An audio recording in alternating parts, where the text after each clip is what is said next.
अभी हम लोग देखेंगे मेंस्ट्रुअल साइकिल। तो बेसिकली जो है ये एम्ब्रियोलॉजी का लास्ट लेक्चर है एम्ब्रियोलॉजी का। तो जो मेंस्ट्रुअल साइकिल होता है, मेंस्ट्रुअल साइकिल, तो बेसिकली सबसे पहले हम लोग मेंस्ट्रुअल साइकिल में सबसे पहले टर्म आता है oogenesis। तो oogenesis का मतलब क्या होता है हम लोग ये देखते हैं। तो oogenesis का मतलब क्या होता है कि ओवा बनना कहाँ से, ऊगोनिया से ओवम बनने की जो प्रोसेस होती है उसको हम लोग बोलते हैं oogenesis होता है। अब सपोज क्या होता है, सपोज एक लेडी है और ये प्रेग्नेंट है, 5 मंथ की प्रेग्नेंट है। और सपोज ये जो लेडी है, इसको जो गर्ल्स है यहाँ पे इंट्रायूटेराइन लाइफ में, मतलब जो यूट्रस में है वो फीटस है, वो कौन सा है, वो बेबी गर्ल है, वो गर्ल है, मतलब एक गर्ल है वो। तो जैसे ही क्या होता है, जब 5 मंथ शुरू होता है तो इसका oogenesis स्टार्ट हो जाता है। तो कोई एक लड़की अपने इंट्रायूटेराइन लाइफ में 5वें मंथ में ही, मतलब 5 मंथ जब वो यूट्रस में रहती है तभी उसका oogenesis स्टार्ट हो जाता है, मतलब oogonia से ओवम बनना स्टार्ट हो जाता है। तो सबसे पहले हम लोग देखते हैं कि ये प्रोसेस मतलब oogenesis हो गया।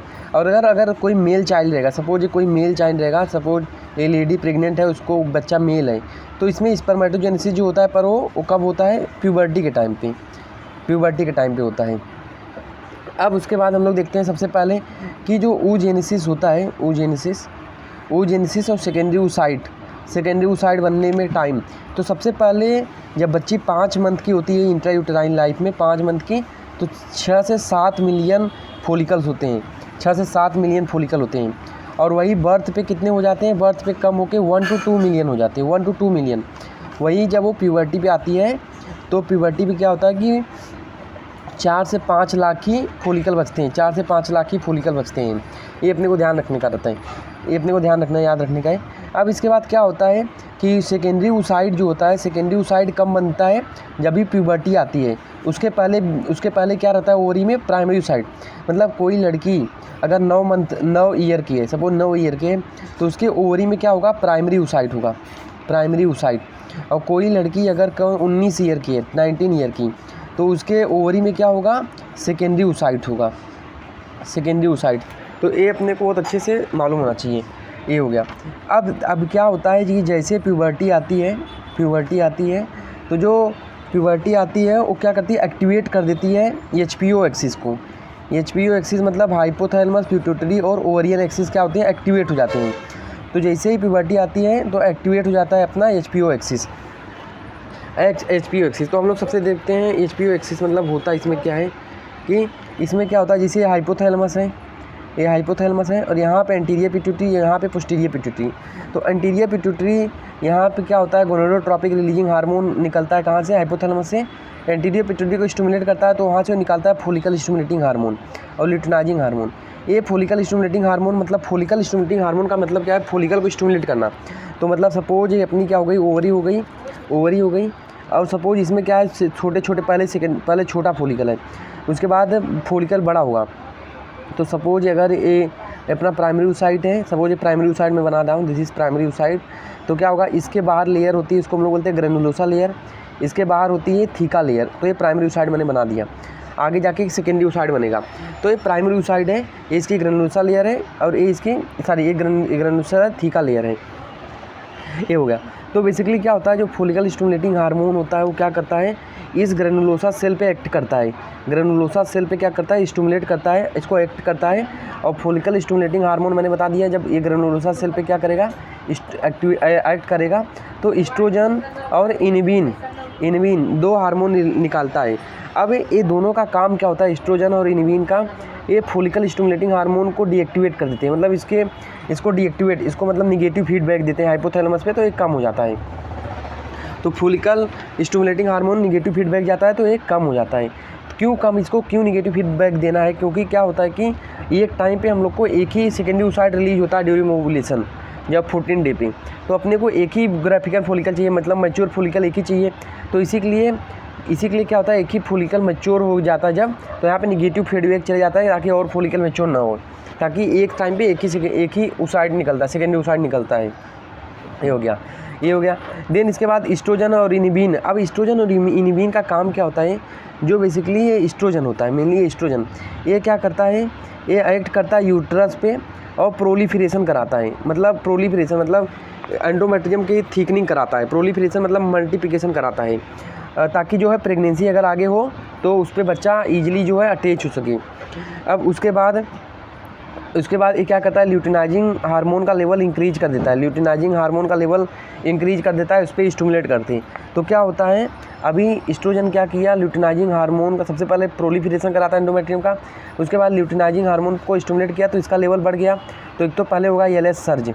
एलएस सर्ज का मतलब क्या होता है, ओवुलेशन कराता है, ग्राफिकल फॉलिकल में रैप्चर होकर ओवुलेशन हो जाता है। दूसरा क्या करता है, ल्यूटिनाइजिंग हार्मोन इंक्रीज होके ये थीका सेल जो होती हैं, थीका सेल में जो एंड्रोजन होते हैं वो कन्वर्ट किस में हो जाते हैं, एस्ट्रोजन में। तो एंड्रोजन किस में कन्वर्ट हो जाते हैं, एस्ट्रोजन में। ये अपने को ध्यान रखने का है कि थीका सेल में जो एंड्रोजन होते हैं उसको एस्ट्रोजन में कन्वर्ट कर देता है अपना ल्यूटिनाइजिंग हार्मोन, ताकि और अच्छे से प्रोलिफरेशन हो, क्योंकि ये प्रोलिफरेशन के द्वारा था एस्ट्रोजन। उसके बाद यही ल्यूटिनाइजिंग हार्मोन ग्रेनुलोसा सेल पे एक्ट करके प्रोजेस्टेरॉन सिक्रीट करता है। ये प्रोजेस्टेरॉन क्या करता है, सिक्रेटरी चेंज करता है यूट्रस में, ताकि उसको खाना पीना मिल सके जायगोट को। तो ल्यूटिनाइजिंग हार्मोन का सबसे पहला काम क्या है कि एंड्रोजन को, थीका सेल में जो एंड्रोजन है उसको एस्ट्रोजन में कन्वर्ट करना। उसके बाद एलएस सर्ज ओवुलेशन कराना। उसके बाद ग्रेनुलोसा सेल पे ऐड करके प्रोजेस्टेरॉन रिलीज करना, ताकि सिक्रेटरी चेंज होकर बच्चे को वहाँ पे खाना पीना देता है, प्रोजेस्टेरॉन खाना पीना बनाता है।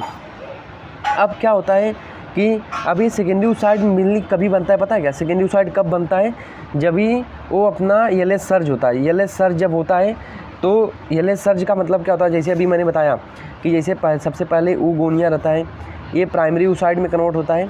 अभी इसको थोड़ा मैंने बताया नहीं, इसको बता दे रहा हूँ। प्राइमरी oocyte में होता है, फिर सेकेंडरी oocyte में होता है। अब क्या होता है, जब oogonia प्राइमरी oocyte में जब कन्वर्ट होता है तो यहाँ पे मियोसिस वन होता है। इसको सबसे पहले प्राइमरी oocyte हम लोग देखते हैं। तो प्राइमरी oocyte जो होता है उसको मियोसिस वन होता है और सेकेंडरी oocyte में कन्वर्ट हो जाता है। और सेकेंडरी oocyte का मियोसिस टू होता है जो अपना कन्वर्ट हो जाता है ओवम में। अब क्या होता है कि जब प्राइमरी oocyte जो मियोसिस वन में आता है तो सेकेंडरी oocyte में कन्वर्ट होता है, पर क्या होता है, मियोसिस वन में अरेस्ट हो जाता है। और ये सेकेंडरी oocyte कब बनता है, मियोसिस वन कब कंप्लीट हो जाता है, मतलब मियोसिस वन के प्रो फेज में ये अरेस्ट हो जाता है। और ये कब कंप्लीट हो जाता है, जब प्यूबर्टी आती है, जब एसपीओ एक्सिस स्टिमुलेट होते हैं।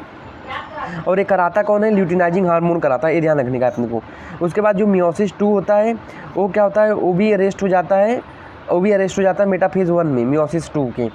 पर कभी ये कंप्लीट हो जाता है जब फर्टिलाइजेशन होता है स्पर्म और ओवम का, तब वो ओवम बन जाता है, तब ये मियोसिस टू कंप्लीट हो जाता है।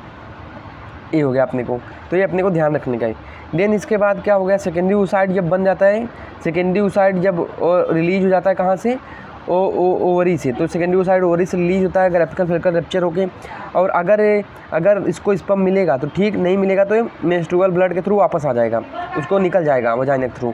पर अगर अब सपोज स्पर्म मिल गया वहाँ पे, तो फ्यूज करके मियोसिस टू कंप्लीट करके क्या बना देगा, ओवम बन जाएगा। ये अपने को ध्यान रखने का है। देन इसके बाद ये मैंने सब बता दिया, मतलब अब इसके बाद जैसे एक मैं कंसेप्ट बताता हूँ, जैसे पीसीओडी है। सपोज पहले इसको एक बार मैं बता दे रहा हूँ कि सपोज जैसे फॉलिकल स्टिमुलेटिंग हार्मोन है, ये क्या किया, इसने एस्ट्रोजन रिलीज किया ग्रेनुलोसा सेल पे एक्ट करके। एस्ट्रोजन ने क्या रिलीज किया, ल्यूटिनाइजिंग हार्मोन रिलीज किया, ल्यूटिनाइजिंग को स्टिमुलेट करके। तो फॉलिकल स्टिमुलेटिंग हार्मोन ने एक्ट किया ग्रेनुलोसा सेल पे, उसने रिलीज किया एस्ट्रोजन। और एस्ट्रोजन ने क्या किया, ल्यूटिनाइजिंग हार्मोन पे एक्ट करके ल्यूटिनाइजिंग हार्मोन यहाँ पे रिलीज किया। और ल्यूटिनाइजिंग हार्मोन क्या कराता है, ओवुलेशन करा देता है। ओवुलेशन मतलब क्या कि जब एस्ट्रोजन का जब फॉलिकल स्टिमुलेटिंग हार्मोन बढ़ेगा, उसकी वजह से क्या बढ़ेगा, अपना एस्ट्रोजन बढ़ेगा। अब जब एस्ट्रोजन बढ़ेगा तो कौन बढ़ेगा, ल्यूटिनाइजिंग हार्मोन बढ़ेगा। तो अगर वो ग्राफ एक बार ग्राफ देख लेना बुक से, तो उसको अपन मिल जाएगा, मतलब समझ गया ना। ये हो गया। सपोज अगर मैं ग्राफ बना भी दूँ तो जैसे ही सपोज यहाँ पे फॉलिकल स्टिमुलेटिंग हार्मोन अगर बढ़ेगा तो यहाँ पे अपना एस्ट्रोजन भी बढ़ जाएगा, और एस्ट्रोजन बढ़ेगा तो ल्यूटिनाइजिंग हार्मोन को भी बढ़ा जाएगा। मतलब फॉलिकल स्टिमुलेटिंग हार्मोन बढ़ा, इसने एस्ट्रोजन को बढ़ाया, और एस्ट्रोजन ने किसको बढ़ाया, ल्यूटिनाइजिंग हार्मोन को बढ़ाया। तो फॉलिकल स्टिमुलेटिंग हार्मोन बढ़ा, उसने ल्यूटिनाइजिंग हार्मोन को बढ़ाया, एस्ट्रोजन को बढ़ाया, एस्ट्रोजन ने ल्यूटिनाइजिंग हार्मोन को बढ़ाया, फिर ओवुलेशन हो गया। ये अपने को बस ये बस पता होना चाहिए कि जब फॉलिकल स्टिमुलेटिंग हार्मोन ये क्या इंक्रीज किया, एस्ट्रोजन इंक्रीज किया, एस्ट्रोजन क्या इंक्रीज किया, ल्यूटिनाइजिंग हार्मोन इंक्रीज किया, ल्यूटिनाइजिंग हार्मोन क्या किया, ओवुलेशन किया। ये हो गया। ये अपने को अच्छे से याद रखने का है। देन इसके बाद क्या होता है कि इसके बाद सपोज एक कंडीशन होती है पीसीओडी, पॉलीसिस्टिक ओवरियन डिजीज। ये सिस्टिक तो एक मिसनोमर है, बेसिकली यहाँ पे क्या होता है मिसगाइडेड बेसिकली किया गया है। सिस्टिक का मतलब कुछ नहीं होता, यहाँ पे जो ओवरी होती है यहाँ पे फॉलिकल्स जमा हो जाते हैं। फॉलिकल्स छोटे छोटे फॉलिकल यहाँ पे मतलब यहाँ पे इसके पेरीफेरी में अरेंज हो जाते हैं, पेरीफेरी में इसके अरेंज हो जाते हैं छोटे छोटे फॉलिकल। क्यों? क्योंकि इसमें क्या होता है हार्मोन इम्बैलेंस होता है, हार्मोन इम्बैलेंस होता है। हार्मोन इम्बैलेंस की वजह से ये क्या होते हैं ग्रो नहीं कर पाते, ये ग्रो नहीं कर पाते अपने ये छोटे छोटे जो फॉलिकल्स होते हैं वो ग्रो नहीं कर पाते वहाँ पे कुछ भी। उसको जैसे उसको डायबिटीज़ हो गया, डायबिटीज़ के केस में ज़्यादा मिलता है अपना पीसीओडी का केस। तो इसमें क्या होता है अब इसको एक कम हो रहे हैं, ये छोटे छोटे हो जा रहे हैं, इसी के लिए क्या होता है फॉलिकल स्टिमुलेटिंग हार्मोन बहुत ज़्यादा इंक्रीज हो जाता है, जो कि एस्ट्रोजन को इंक्रीज कर देता है। तो अपने को रिपोर्ट में क्या मिलेगा, एस्ट्रोजन इंक्रीज मिलेगा। अब उसके बाद मैंने बताया ल्यूटिनाइजिंग हार्मोन किसको इंक्रीज कर देता है, ल्यूटिनाइजिंग हार्मोन की इंक्रीज कर देता है, तो ये भी इंक्रीज मिलेगा रिपोर्ट में। और अब मैंने बताया ल्यूटिनाइजिंग हार्मोन क्या करता है, इंक्रीज होके एंड्रोजन को कन्वर्ट किस में करता है, अपना एंड्रोजन को कन्वर्ट करता है किसमें, एस्ट्रोजन में। पर अभी क्या होगा जब फॉलिकल बड़े ही नहीं हुए हैं, तो फॉलिकल बड़े नहीं हुए हैं, अब फॉलिकल बड़े नहीं हुए तो वो रैप्चर नहीं होगा, अब वो रैप्चर ही नहीं होगा फॉलिकल, इसी के लिए जो एंड्रोजन है एस्ट्रोजन में नहीं कन्वर्ट हो पाएगा, तो एंड्रोजन का लेवल बहुत ज़्यादा हो जाएगा। तो यहाँ पे एंड्रोजन का लेवल बहुत ज़्यादा हो जाएगा, ये बहुत ही इंपॉर्टेंट कंसेप्ट है कि एंड्रोजन का लेवल बहुत ज़्यादा हो जाएगा। तो एंड्रोजन का लेवल इंक्रीज होता है, इसमें फॉलिकल स्टिमुलेटिंग हार्मोन का इंक्रीज लेवल होता है। और एक और कंसेप्ट जो प्रोजेस्टेरॉन का लेवल बताओ वो क्या होगा, वो भी डिक्रीज हो जाएगा, बहुत ज़्यादा डिक्रीज हो जाएगा। क्यों?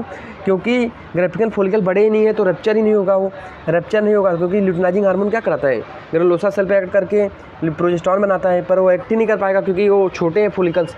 तो ये हो गया, तो प्रोजेस्टेरॉन कम रहेगा। तो अगर किसी को रिपोर्ट देखना तो एस्ट्रोजन हाई, प्रोजेस्टेरॉन कम और एंड्रोजन ज़्यादा। तो ये किसका हो गया है, PCOD. This is nothing but PCOD. और पीसीओडी में क्या होता है फॉलिकल जो है वो मैच्योर नहीं हो पाते, तो यहाँ पे छोटे छोटे फॉलिकल क्या होते हैं, यहाँ पे छोटे छोटे फॉलिकल अरेंज होते हैं पेरीफेरी में। इसी को हम लोग क्या पीसीओडी सिस्टिक, यहाँ पे कोई सिस्ट वगैरह नहीं है। सिस्ट मतलब क्या होता है छोटे छोटे यहाँ पे फॉलिकल रहते हैं। तो this is all about the menstrual cycle. तो हो गए, समझा होगा कि मतलब ये बहुत ही इंपॉर्टेंट कंसेप्ट था जो मैंने बता दिया।